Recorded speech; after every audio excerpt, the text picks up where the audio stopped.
Sat Sri Akal ji, welcome to your YouTube channel at JEE Classes. In this video today, we are going to learn about the most important amendments in Indian Constitutions.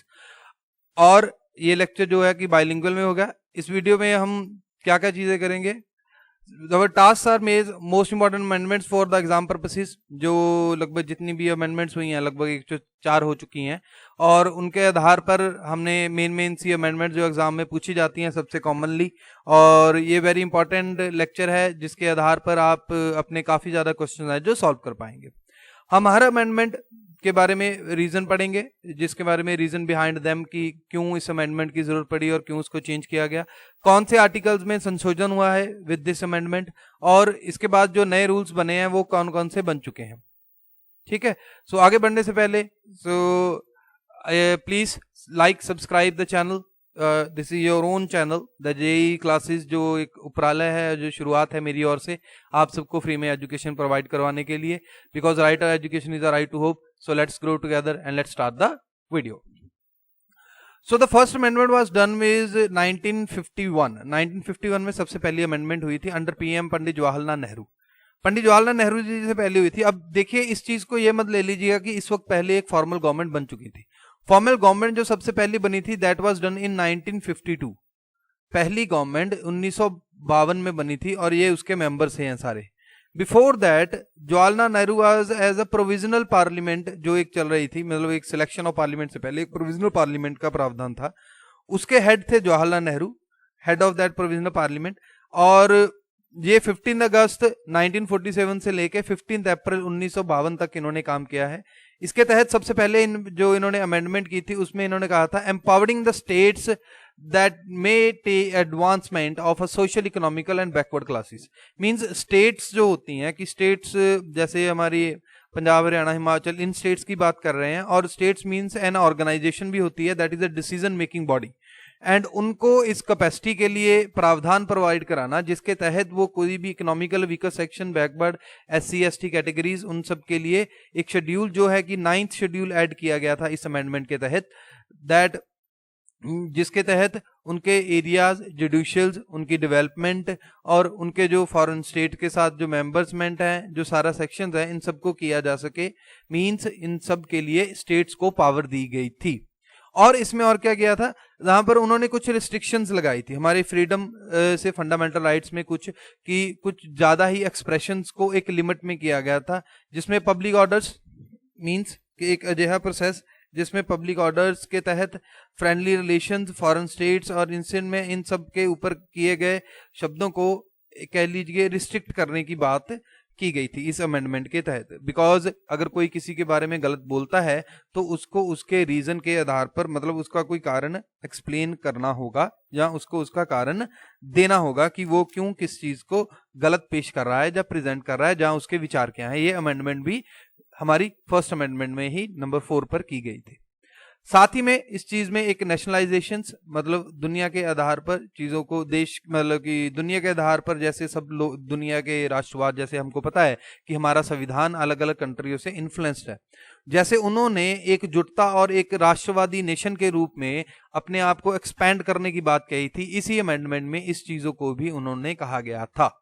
सो आप इसमें देख सकते हैं कि पहली amendment में total 5 different जो कि नए अमेंडमेंट्स हुए थे. and they were done by the at the presence of that Prime Minister Pandit Jawaharlal Nehru and Home Minister Sardar Vallabh भाई Patel and the President was Dr. Rajendra Prasad. उसके बाद इलेक्शन हुए थे और फिर भी यही लोग चुन कर आए थे. एंड ये जो इमेज है, this belongs to the first Indian cabinet, पहली इंडियन कैबिनेट जो कितनी तारीख को बनी थी. और इससे ऊपर भी एक MCQ पैदा हो जाएगा कि फर्स्ट इंडियन कैबिनेट कब बनी थी. That was done on 15th of April, 15 अप्रैल 1952 को पहली कैबिनेट का विस्तार किया गया था. ठीक है जी. उम्मीद है फर्स्ट अमेंडमेंट से आप सबको सभी चीजें समझ आ गई होंगी. Let's get to amendment number 2. अगली अमेंडमेंट जो है ये है 6th, मतलब उसके बाद 2nd, 3rd, 4th, 5th बहुत सी अमेंडमेंट हुई हैं. उसमें से मेन जो अमेंडमेंट हमें हर एग्जाम्स में पूछी जाती हैं. छोटे छोटे अमेंडमेंट्स रूल तो बहुत हुए हैं, 104 हैं, उतने याद नहीं करने हैं. मैक्सिमम 30 to 40 अमेंडमेंट्स ही होंगी. और इस वीडियो में हम 5 से 6 अमेंडमेंट्स जो बड़ी बड़ी अमेंडमेंट्स हैं उसको डिस्कस करेंगे. In the sixth amendment with the act in the 1956, मतलब अब गवर्नमेंट को बने हुए 4 साल हो चुके हैं और फिर उन्होंने एक नई अमेंडमेंट दी है विद द कैबिनेट और कैबिनेट की मंजूरी के साथ। इन्होंने कहा था कि टैक्सेस इंपोज करेंगे एंड इस टैक्सिंग में purchase and sale of goods के ऊपर में टैक्सेस लगेंगे। कौन सी, किस रीजन के ऊपर? इंटरस्टेट ट्रेड कर लिया जाएगा और जो वित्तीय है मतलब पैसे का लेन देन है और रिस्ट्रिक्शंस है उसके ऊपर पर विचार किया जाएगा कि स्टेट्स को बताया जाएगा कि आप कितना लोगे। आर्टिकल्स इसमें है 92A जो हमारे संविधान का एक शेड्यूल है, उसके तहत आर्टिकल 269 में सेल और परचेज का प्रावधान है कि सेल और परचेज के ऊपर गवर्नमेंट कितना टैक्स इंपोज करती है, उस रेट ऑफ टैक्स का क्या होगा, ये सब उसमें बताया गया है। और आर्टिकल 286 में और that imposement and implementation of the taxes, किस लोगों के ऊपर जो टैक्सेस हैं वो कितने लगेंगे, कौन से ट्रांसफर पर लगेगा, कितना देना होगा, इंटरस्टेट को सेल और परचेज के दौरान कितना टैक्सेस को पे करना होगा। ये सारी अमेंडमेंट सेकंड जो हमारी सिक्स्थ अमेंडमेंट है, जिसमें आप ये कह सकते हैं कि इंटरस्टेट टैक्सेस पहली बार कौन सी अमेंडमेंट के तहत लगे हुए थे, that was sixth amendment and in the article 269 and 286 this is present.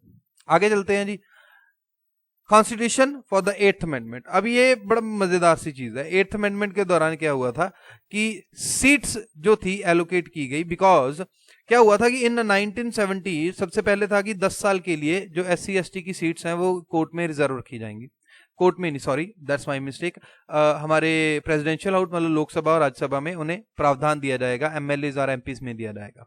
सो पहले सिर्फ 10 साल के लिए था। अब इन 10 साल के बाद क्या किया गया, पहली अमेंडमेंट की गई जो कब की गई थी, 98th amendment with having a reservation of seat from 1960 में की गई थी कि अगले 10 साल के लिए रिजर्वेशन वाली सीट्स को बढ़ा दिया गया। और फिर उसके बाद अगली अमेंडमेंट फिर से 10 साल बाद हुई, 1980 में हुई, अगले और 10 साल के लिए बढ़ा दिया गया, फिर 10 साल के लिए, मतलब ऐसे 10-10 साल बढ़ाते गए। और फिर 2020 में जो लेटेस्ट अमेंडमेंट हुई है that is the 104th amendment, उसके तहत जो अमेंडमेंट है इसको अगली बार कितने साल के लिए एक्सटेंड कर दिया गया SC ST रिजर्व कैटेगरी की सीट्स को लोकसभा और राज्यसभा में, that is for the next 20 years. पहले 10-10 साल होता था, फिर उसके बाद कितने साल के लिए बढ़ा दिया गया, 20 साल के लिए बढ़ा दिया गया। अब इसके तहत होता गया है दैट आर्टिकल 334 जो ये अमेंडमेंट है जो किस पर प्रभाव डालेंगी, that is article 334 of our constitution. In that the schedules for the SC and ST is also there. The latest 104th amendment is also explain that the people those are Anglo Indians, जो Anglo Indians है, पहले क्या हो रहा था कि 2 seats जो हमारे NRIs होते थे, 2 सीट्स NRI के लिए रिजर्व रखी जाती थी। During this government in Modi सरकार के अंडर इन्होंने NRIs के लिए जो सीट का प्रावधान रखा हुआ था, because they were mostly absent, so उनका कहना था कि सदन की कार्रवाई इससे प्रभावित हो रही थी, तो इसलिए with the presidential power, president की पावर के आधार पर, सो उन्होंने क्या किया कि ये एक रूल बना दिया कि प्रेसिडेंट अब ये 2 कैंडिडेट्स जो हैं वो खुद नामजद करेगा फॉर SC and ST। एक सीट किसको दे दी गई, SC को, और दूसरी सीट किसको दे दी गई, ST को। सो ये भी अगर आपको क्वेश्चन पूछा जाए कि which has seats has been replaced under the what amendment, आप 3-4 क्वेश्चन इससे बन सकते हैं। कौन सी अमेंडमेंट के तहत 2 और सीट SC और ST को कैटेगरी को दे दी गई, दैट इज 104th। कौन सी अमेंडमेंट की तहत जो एंग्लो इंडियंस हैं, जो कह रहे हैं NRI नॉन रेजिडेंशियल इंडियंस हैं, कि उनकी जो सीट्स है वो खारिज करके SC ST को दे दी गई, that is also under 104th amendment. So आप एक और क्वेश्चन है 104th अमेंडमेंट के तहत किसकी सीट किसको प्रदान कर देगी, ये भी क्वेश्चन इसी चीज में घुमाकर पूछा जा सकता है।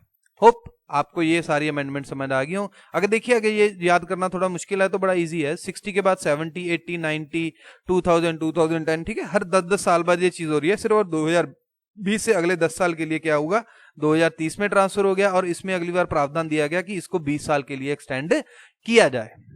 Okay, so this was my part from this 8th amendment. आगे चलते हैं जी, let's go to amendment number 10th। अब अमेंडमेंट नंबर 10th में अगर आपको पता होगा कि सबसे पहले इंडिया में कौन घुसा, घुसा वर्ड मींस किन्होंने सबसे पहले, कौन वो फॉरेनर्स थे जो इंडिया में आए, that was Portuguese. And who was the last to go from India, that was also Portuguese. बोला कि ये कैसे हो गया भाई, पोर्चुगीज कैसे चले गए। So the point is that कि शुरू में क्या हुआ कि जब था इंडिया आजाद हुआ था तो पोर्चुगीज में दादर, दमन and Diu and Dadar Nagar Haveli and Goa was under the Portuguese, they were ruling sections थे, और वो वहां पे रूल कर रहे थे। और उनका क्या काम था कि नगर हवेली में जो पार्ट था, फिर इंडियन कॉन्स्टिट्यूशन में अमेंडमेंट की गई कि हमें ये चीजें भारत के अंडर लानी है। उस चीज के लिए विद द आर्टिकल नंबर 244 में अमेंडमेंट की गई that we are going to force our military on these territories, जो कि हम पोर्चुगेज से क्या करवाएंगे, फ्री करवाएंगे। और दमन एंड दीव और दादर एंड नगर हवेली पर फिर इन्होंने क्या कर दिया, काम करना शुरू कर दिया। एंड दे एक्टेड, और 1961 में उन्हें भारत का हिस्सा बना लिया गया। और बोल रहा है कि डायरेक्टली हिस्सा ऐसे नहीं बनाया गया। सबसे पहले वहां पर हमारे एक आईएएस ऑफिसर थे। इन आईएएस ऑफिसर, उनका नाम याद रखिएगा प्लीज, के.जी. बदलानी, जो 1961 कैडर के ही जो थे आईएएस ऑफिसर थे, अपॉइंट हुए थे। उनको क्या किया गया कि एक दिन के लिए इन स्टेट्स को इंडिपेंडेंट घोषित कर दिया गया कि अब ये इंडिपेंडेंट है। फिर आईएएस ऑफिसर के.जी. बदलानी के साइन लिए गए that I am willingly amending this states, जो अपनी इच्छा के अनुसार हम इस स्टेट्स को अमेंड करते हैं, और मैं अब भारत का हिस्सा बनने जा रहा हूं with my states of Daman and Diu and Goa. सो मतलब आप ये नहीं कह सकते कि डायरेक्टली ऐड हो गया। आईएएस ऑफिसर एक दिन के लिए उस स्टेट के हेड बने थे, इंडिपेंडेंट स्टेट के, फिर उसको भारत में क्या किया गया, ऐड किया गया था। ठीक है। फिर उसके बाद 31 दिसंबर 1974 मींस 1974 को जो है कि पोर्चुगीज से हमने साइन करवा लिए थे that you are living our sovereign country and we are making this the part of India. और फिर इन तीनों को तब हमारी यूनियन टेरिटरी घोषित कर दिया गया था। अब जिन लोगों को ये नहीं पता है कि दमन एंड दीव और दादर नगर हवेली क्या है, ये देखिए, ये हमारा प्यारा Punjab. I belong to Punjab, so that's why I am showing it। Punjab से, हुशियारपुर से मैं बिलोंग करता हूं। अगर हम इसके नीचे जाएं मैप में, so there is this Daman and Diu. ये देखिए यहाँ पर है दीव। ओके, गुजरात के बिल्कुल एंड में ये छोटा सा आइलैंड होता है, ये पानी से अलग हुआ है। मैं और जूम कर लेता हूँ, ये वाला, this is known as Diu island. And if we go back, Daman and Diu को हम लोग ना बड़े गलती से क्या करते हैं कि एक साथ जोड़कर की क्या करते हैं, रिप्रेजेंट कर देते हैं। एंड फिर इसकी इस साइड में हमें मिल जाएगा हमारा दमन। ये रहा नीचे दमन। और let me zoom more so you guys can easily understand. This is दमन, ये हमारा दमन है। एंड दमन के बाद, हाँ ये आ गया, खुल गया। This is Daman and this is Dadar. ये जो एरिया है ना दिख रहा है आपको, ये है दादर। और इसके पीछे ये जो बाउंड्री आपको डॉटेड लाइन में दिखाई दे रही होगी, this is called Nagar Haveli. Okay, सो ये चार चीजें मिलके क्या बना रही हैं, एक यूनियन टेरिटरी बना रही हैं। Daman and Diu and Dadra and Nagar Haveli. अगर आपने नहीं देखा है तो यहाँ पर आपको क्या मिलेगा, एक आई बटन का लिंक होगा आपकी वीडियो के ऊपर। एट 12 मिनट एंड 45 सेकंड पे आप वहां पर क्लिक कर सकते हैं। इंडियन स्टेट्स और यूटीज के बारे में आप देख सकते हैं कि हमारी कितनी यूटीज है, उन कैपिटल्स और उनके गवर्नर्स के बारे में बात कर सकते हैं। उसके बाद थोड़ा नीचे चलते हैं कि Goa, we will go to Goa. And यहाँ पर अगर आप देखोगे तो ये है गोवा, ये भी पोर्चुगीज के पास में था। Yes, this section belongs to the Portuguese at that time.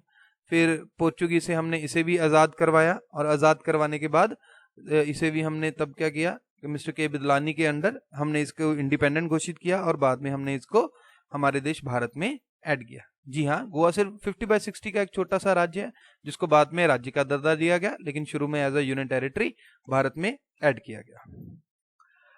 I hope ये 10th अमेंडमेंट भी आपको समझ आ गई होगी, और इसके पीछे की कहानी भी समझ आ गई होगी। Let's go to the next amendment. So constitution के तहत 13th अमेंडमेंट है हमारे पास, एक्ट इन 1963, जिसके तहत आर्टिकल 371A। अब देखिए ये 371A है, ये आर्टिकल 370 नहीं है। Article 370 was for Jammu and Kashmir, अभी भी वही है। ठीक है, सो ये पूरी तरह से आप अगर आप कहो कि खत्म हो गया, पूरी तरह से खत्म नहीं हुआ है, हाँ, लेकिन एक स्पेशल स्टेटस से उन्हें हमारी स्टेट्स में घोषित कर दिया गया, यूनियन टेरिटरीज बना दी गई, डिवाइडेशन किया गया। उसके तहत हम कई स्टेट्स को खास दर्जा देते हैं। वो कौन सी स्टेट्स है?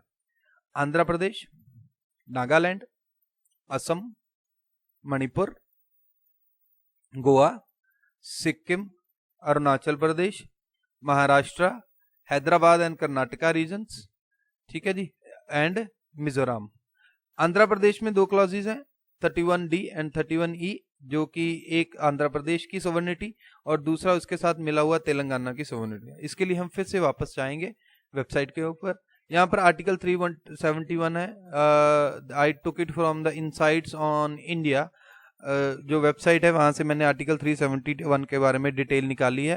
आपको मेन पेन आपको डिटेल बता दूंगा मैं यहाँ पर, अगर आप डिटेल में पढ़ना चाहते हैं तो आप इस वेबसाइट पे जाके डिटेल पढ़ सकते हैं। And I also try to add this image जहाँ पर हर में लिखा हुआ है कि आर्टिकल जैसे 371 का कि special responsibility of a governor to a separate development boards, अलग अलग बोर्ड्स को बनाना, स्थापना करना, कर्नाटका और महाराष्ट्र के लिए, गोवा, महाराष्ट्र और गुजरात के लिए, जिसके तहत उनमें आपस में व्यापार क्या हो सके, अच्छे से हो सके, कोई भी टेक्निकल एजुकेशन है, वैक्सीनेशन ट्रेनिंग है, ठीक है। सो ये सारा कुछ आर्टिकल 371 के अंडर आता है। सिक्किम के लिए हमने क्या है कि article under the legislative assembly जो है कि गवर्नर के अंडर जो स्थापित होगी। असम के लिए प्रेसिडेंट में be provided with the constitution, अगर कभी भी कोई प्रॉब्लम असम में आती है तो प्रेसिडेंट को पावर जो है कि सौंप दी जाएगी।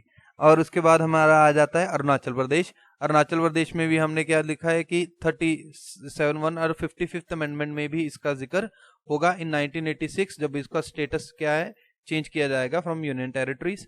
और फिर नागालैंड के बारे में भी ऐसी ही अमेंडमेंट्स है जिन्हें लेजिस्लेटिव असेंबली पहले नहीं दी गई थी, बिकॉज ये अमेंडमेंट पुरानी है, 61 की जो अमेंडमेंट्स हैं ये उन साल की अमेंडमेंट्स हैं। सो अभी इनमें काफ़ी ज़्यादा चेंजेस आ चुका होगा। आप अमेंडमेंट के हिसाब से ये याद रखिए कि ये याद रख लेना कि कौन कौन सी स्टेट्स के ऊपर ये आर्टिकल 371 के अंडर आती है। आपसे जो क्वेश्चन पूछा जाएगा, इन अदर वर्ड्स अगर मैंने पूछना हो तो इसमें ये क्वेश्चन कैसे पूछा जाएगा कि इनमें से कौन सी स्टेट है जो कि आर्टिकल 371 के अंडर नहीं आती। आपको 4 नाम दे दूंगा, जहां अलग अलग ऑप्शंस में नाम दे दूंगा कि आर्टिकल 371 के अंडर कौन सी स्टेट आती है, उसमें से कोई एक नाम चूज करना होगा। So that is, you just have to remember this part. ठीक है जी, आप इसके बारे में डिटेल में पढ़ सकते हैं। आई गिव यू बेसिक कि article 371 special status of states के बारे में है। और कौन कौन सी स्टेट्स हैं फिर से रिपीट कर लेते हैं, महाराष्ट्र, सिक्किम, गुजरात, असम, अरुणाचल प्रदेश, नागालैंड, मणिपुर, मिजोरम, आंध्र प्रदेश एंड तेलंगाना एंड कर्नाटका। ठीक है जी, let's go to the next slide. Constitution 15th amendment. अगर 15th अमेंडमेंट ना बड़ी लंबी चौड़ी सी अमेंडमेंट है, अगर मैं आसान शब्दों में बोलूं तो यहां पर आप देखोगे कि from the enabling the high court to issue writs, मतलब अब क्या हो रहा था कि ये मेरी ज्यूरिडिक्शन में है, ये तुम्हारी ज्यूरिडिक्शन में है, इसको ये पंजाब का केस है, ये हरियाणा का है, ये यूपी का, ये बेंगलोर का केस है, ऐसे केसेस का पंगा बढ़ रहा था। सो उसको सोल्व आउट करने के लिए एक सुप्रीम कोर्ट को और हाई कोर्ट्स को पावर दी है कि दे हैव अ पावर कि आप किसी भी व्यक्ति के ऊपर रिट पिटीशन दायर कर उसको अपनी यूरिटरी में शामिल कर सकते हो। ठीक है जी, आउटसाइड की टेरिटरीज में भी, मतलब पंजाब हरियाणा को अगर दिल्ली के किसी बंदे को नामजद करना है तो वो कर सकता है। रिटायरमेंट एज जजेस की चेंज की थी under article 60 to 62, providing different appointment to the retired, मतलब अगर ये हाई कोर्ट के जजेस जो हैं कि इनको इस तरीके से रखना है कि एक ही स्टेट में फिक्स नहीं रखना, ताकि इसी एक्ट के तहत अगर हमारा हाई कोर्ट पंजाब का है वो कल जाके नागालैंड का भी, महाराष्ट्र का भी, तेलंगाना का भी जो है कि हाई कोर्ट है हैदराबाद का है, वहां पे भी जाकर उसकी 5 साल के बाद ट्रांसफर की जा सकती है, क्योंकि जो जजेस हैं वो एक खास टेरिटरी में ही फंसे ना रह जाएं। प्रोवाइडिंग द जजेस were transferring from one high court to another, और इसके लिए प्रावधान रखा गया था कि उनको कम से कम कितने साल के लिए करना है, 5 years के लिए एक हाई कोर्ट में काम करना होगा। इनेबलिंग द रिटायरमेंट ऑफ जजेस of high court on the ad hoc जजेस, मतलब कि अगर आप टेम्परेरी जजेस और परमानेंट जजेस अपने केसेस और जरूरतमंद के हिसाब से अपॉइंट और रिमूव किए जा सकते हैं। Providing the procedure for the supreme courts of the जजेस, और फिर हाई कोर्ट में काम करने के लिए ये जजेस कितनी देर काम करेंगे, उसके बाद कैसे सुप्रीम कोर्ट के जज बनेंगे on the basis of the recommendations, कि ये जो है कि हम उनको आगे कैसे भेजेंगे, कौन कौन सी चीजों में हम उनको बताएंगे कि आप आ जाइए, अब आप सुप्रीम कोर्ट के जज बनने के लायक हैं, अब आप चीफ जस्टिस ऑफ इंडिया बन सकते हैं। जैसे chief justice of India is the 9th, आप याद रख सकते हैं, CJI is the 11th, 9th नहीं है, 9th तो कैग के होते हैं, ये है 7th most powerful person of the country.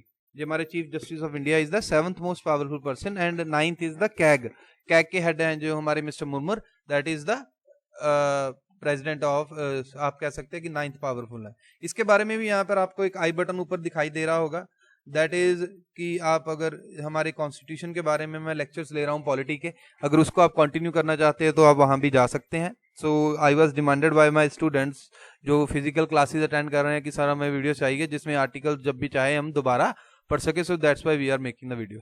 सो ये हमारा आज का वीडियो था जी. इसमें कौन कौन से आर्टिकल्स जो प्रभावित हैं इस वीडियो के अंडर, इस अमेंडमेंट के under, all are written here. आप इसका स्क्रीनशॉट ले सकते हैं कि इस अमेंडमेंट्स ने किस किस आर्टिकल को प्रभावित किया है. दैट इज अंडर 124, 128, 217, 220, 222, 224 ए. अब ये देखिए, ये इंटरेस्टिंग फैक्टर एक आया ए का मतलब क्या है कि आप अगर आसान भाषा में समझना चाहते हैं तो आप ये रखिए कि ब्रिटिश काल के पहले से बना हुआ आर्टिकल है, उसको अमेंड करके हमने इस्तेमाल किया है, तो वो दैट इज 24 ए.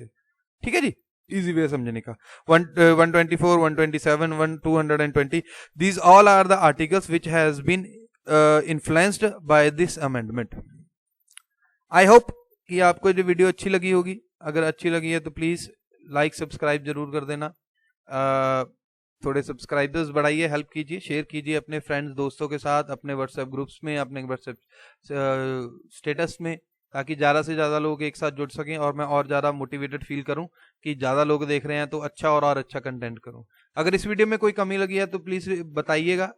इसके रिलेटेड ज़्यादा से ज़्यादा 4 या 5 वीडियोस बनेंगी जिसमें सारे इंपॉर्टेंट आर्टिकल्स कवर हो जाएंगे. अगर याद करने हैं तो दैट इज़ वेरी इजी के आर्टिकल नंबर आपको 15 याद करना है, 16 याद करना है, 18 में ये होगा, 19 में ये होगा. अगर रीजन से करना है तो थोड़ा टाइम लगेगा. ठीक है जी. तो मैं 4 से 5 वीडियोस में डेली कोशिश करूंगा वीडियो अपलोड करने की और ये बना के आपको सबमिट कर दूं. Thanks for watching till the end. Hope you are fine. Let's go together. Share the channel and subscribe the channel. Thank you.